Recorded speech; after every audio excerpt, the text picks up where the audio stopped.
Et nous recevons sur notre plateau le haut-commissaire en Polynésie française, Dominique Saurin. Monsieur le haut-commissaire Yorana. Bonsoir. Alors, la lutte, on vient de le voir sur ces images, la lutte contre la drogue et notamment de l'ice reste une priorité pour vous. Mais c'est resté une priorité pendant toute la crise sanitaire. La lutte contre le trafic d'ice est restée une priorité. D'ailleurs, il y a eu beaucoup d'opérations qui ont été judiciarisées, comme celle d'aujourd'hui. Il faut saluer le travail des forces de l'ordre en la matière. Il y a eu beaucoup d'interpellations, on l'a vu, parce que ce trafic continue. C'est un fléau pour le territoire. Et d'ailleurs, j'envisage d'annoncer, on avait prévu déjà un plan de lutte renforcé contre l'ice. Il est prêt.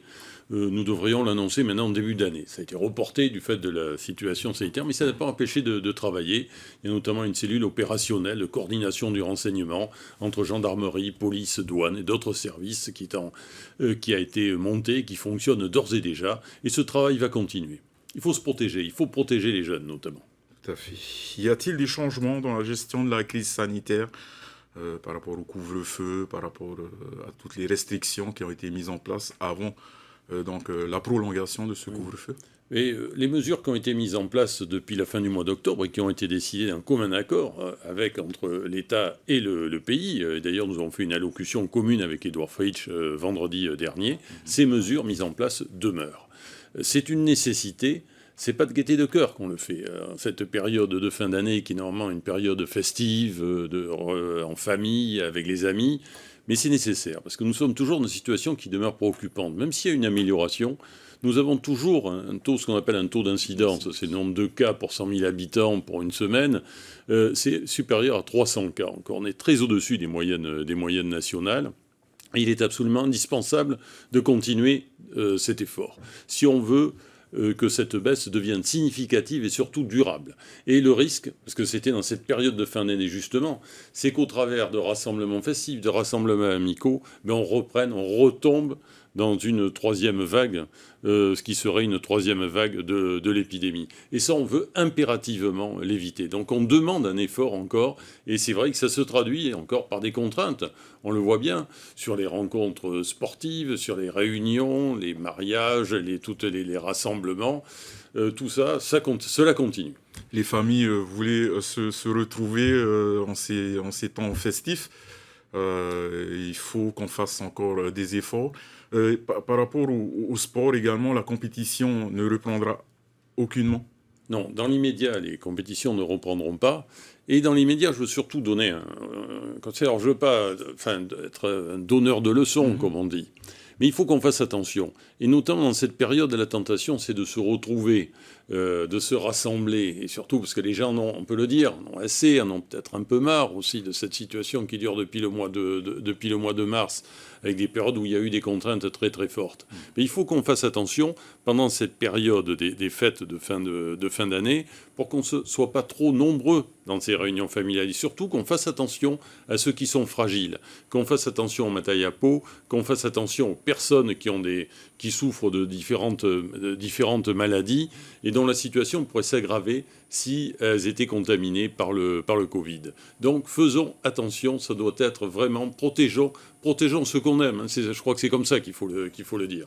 Et pourquoi ne pas ouvrir les salles de sport ou les compétitions également? Parce qu'il y a aussi un risque, on l'a vu lorsqu'il y a des compétitions sportives. Alors, certains sports pourraient peut-être s'y prêter davantage, mais c'est tout aussi ce qui entoure les compétitions sportives. Et c'est là où on a vu qu'il y a eu des dérapages importants. Donc alors, il faut simplifier, il faut prendre aussi des mesures qui soient facilement applicables. Et si on veut que ça soit réellement efficace, parce qu'on revient de loin. Il y a un mois et demi, avec le président Edouard Fritsch, on se demandait si on n'allait pas être obligé de prendre des mesures de confinement complet du territoire, c'est-à-dire d'arrêter l'activité. On a fait le choix, nous, de maintenir l'activité économique et sociale, de faire en sorte de maintenir les magasins ouverts, de maintenir les restaurants ouverts. Mais ça signifie aussi qu'à côté de cela, il faut faire des efforts et éviter surtout tout ce qui est grand rassemblement. C'est ça l'important. Vous avez été, donc, comme toujours, comment cela devrait se passer? Vous avez annoncé jeudi la levée des mesures et restrictions sanitaires est prévue pour la mi-janvier. Alors, ce qu'on espère, c'est que le dispositif qui est mis en place va continuer à produire de l'effet. Parce que quand on l'a mis en place au mois d'octobre, on a vu qu'après, début novembre, il y a eu une décrue du nombre de cas et de cas de contamination. Donc, on a fait ce choix de maintenir ces mesures qui sont fortes, et y compris donc à Noël et le jour de l'an. C'est en espérant qu'au 15 janvier, on sera en mesure d'alléger ces mesures, le dispositif. Donc c'est pour cette raison qu'il nous faut continuer, plus que jamais, en étant strict dans leur application, pour penser un retour à la vie normale vers le 15 janvier. Alors ça se fera certainement progressivement, mais en tout cas nous le souhaitons, parce qu'il y a eu un effort très important qui a été fait. Je l'ai dit vendredi, si ça fonctionne, si on a eu une amélioration de situation, c'est grâce à l'effort de la plus grande majorité de la population de la Polynésie.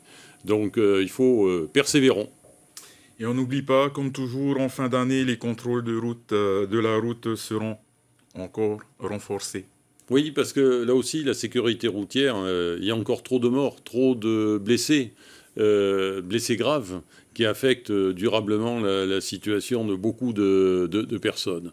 Il y a un week-end, on a eu 4 tués, il y a 3 semaines. C'est encore trop. Donc les forces de sécurité vont continuer ces contrôles, c'est pour protéger la population. Et surtout, qu'est-ce qu'il y a le plus souvent dans les accidents ? Pas toujours, mais quasiment toujours, c'est des problèmes de consommation d'alcool et de comportement inapproprié sur la route. Donc manque de prudence, défaut de ceinture de sécurité, ce sont des choses simples qu'on pourrait éviter surtout. Donc c'est ça, les forces de sécurité continueront ces contrôles. Dernière petite question, monsieur le commissaire, quel est votre sentiment suite donc à la requête de l'État français de désinscrire la Polynésie de la liste des pays à décoloniser de l'ONU ? Mais la position de la France est constante en la matière. Depuis 2013, la France demande la désinscription de la Polynésie française de la liste des territoires décolonisés. Il n'y a pas de changement dans cette position. Et pourquoi ? Parce que la Polynésie bénéficie d'un régime dit d'autonomie, avec un président, un gouvernement, une assemblée, et également ce régime de l'autonomie a été largement approuvé par la population, parce que c'est une majorité dite autonomiste qui tient les rênes du territoire aujourd'hui, de la collectivité aujourd'hui. Donc il n'y a pas de raison pour la France de changer, et c'est ce qu'a dit notre représentant à l'ONU la semaine dernière. Encore une dernière petite question. Quelles seront les priorités de l'État en Polynésie en 2021, de grands projets en prévision ? Et surtout, la vie continue aussi pour la Polynésie. Et c'est un travail en commun que nous menons avec le pays, puisqu'il s'agit de rénover en quelque sorte tous les dispositifs d'appui, une grande partie des dispositifs d'appui de l'État en Polynésie. C'est ce qu'on appelle un contrat de développement. Et ces dispositifs, qui se traduisent par des apports budgétaires, par des apports financiers de l'État, permettent de construire des infrastructures sur le territoire, d'aider le pays pour construire des écoles, pour construire des routes, pour construire différents équipements, des salles de sport. La liste est très très longue. Donc on va continuer à travailler avec le pays, parce qu'il faut, dans le même temps, ce sont des réalisations qui vont se traduire par de l'activité économique, ça va faire travailler des entreprises, ça va créer de l'emploi. Il faut impérativement qu'on maintienne cette activité, et l'État est là pour apporter cet appui. Merci beaucoup, monsieur le haut-commissaire, d'avoir répondu à notre invitation, et bonne continuation pour Merci. cette fête de fin d'année.